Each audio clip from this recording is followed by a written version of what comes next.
বাবা দিনমজুর, মা কাঁথা সেলাই আর পুঁতির ব্যাগ তৈরি করেন। ৩ বেলা আহার জোগাতে কষ্টসাধ্য তাদের। সন্তানকে পড়াশোনার খরচে তাই টানাপোড়েন।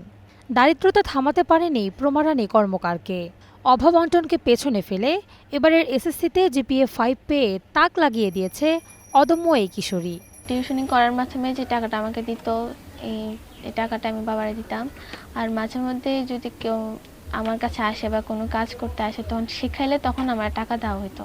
শিখাইতে এরকম করে আমার নিজের প্রাইভেট খরচ কিংবা স্কুলের বেতন এগুলো অর্ধেক দিতে পারতাম, আর অর্ধেক বাবা দিত। আমি পড়ালেখাটা চালিয়ে নিতে পারবো কিনা, আমার স্বপ্নে আমি পৌঁছাতে পারবো কিনা, এই নিয়ে আমি একটু সংখ্যায় আছি। আমার স্বপ্ন হওয়া ডাক্তার হওয়া।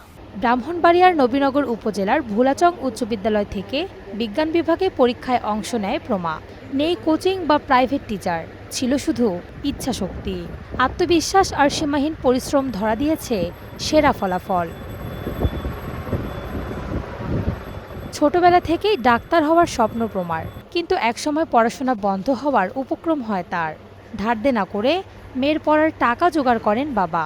আমি যে কাজ করি, এই কাজ করে যে মেয়ে যে পরীক্ষা পাস করছে বা আমি আগায় নিতে পারবো, যে আমার এরকম মনে হইতেছে না, বা আমি এখানে স্টপ করে দিতে এরকম চিন্তা ভাবনা করতেছি। যে পরবর্তী ধাপগুলো, সে কলেজে ভর্তি হবে, কলেজে টাকা পয়সা, তারপর ওইখানে থাকা খাওয়া, ওই ব্যাপারটা নিয়ে এই টাকাটা দেওয়া হবে না। এখন সবচেয়ে বড় টেনশন যে মেয়েকে কলেজে ভর্তি করানোর পুরো খরচটা চালিয়ে নেওয়া। এটার মধ্যে খুবই আতঙ্কের মধ্যে আছে যে পারবো কিনা মেয়ের স্বপ্নটা পূরণ করতে।